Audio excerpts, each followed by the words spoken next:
Hello सांग मैंने good morning. आसतु आज आउ गोटे कहानी शुणा अपराध मार्जन। दुई जन मित्र जड़े गुरु पाखे पहुँचिले।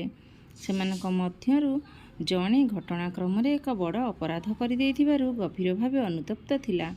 तेणु पश्चाताप करने लगी गुरु पाखक आसी। आर जनक केवल ता सहित आसीथिला। गुरु अनुतप्त युवक ठारू सबू शुणिले एवं अन्य युवक आड़ को चाह पचारे, तुमे किछि अपराध करिनाह कि? तुम मनरे किछि ग्लानि नाही काहींकि?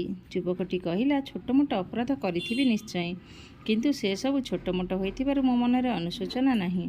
गुरु कहिले, गोटे काम कर, तुमे माने निज निज भूल को मन भितरे तौली सेई ओजनर पत्थर बोई मो पाखकु आण, देखिया कौन हेउची।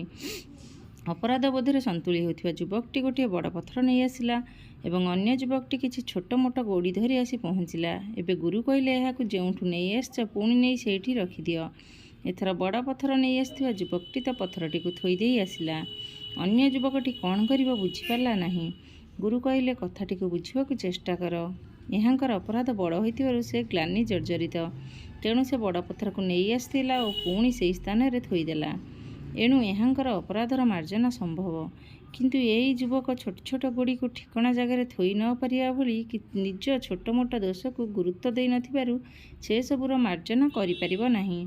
किंतु मने रख, 2 लाख मुद्रा हेउ बा 2टी मुद्रा हेउ, चोरी भितर अपराधर परिमाण रे प्रभेद नाही। 2टी जाक हेउची चोरी, गोटे अपराध।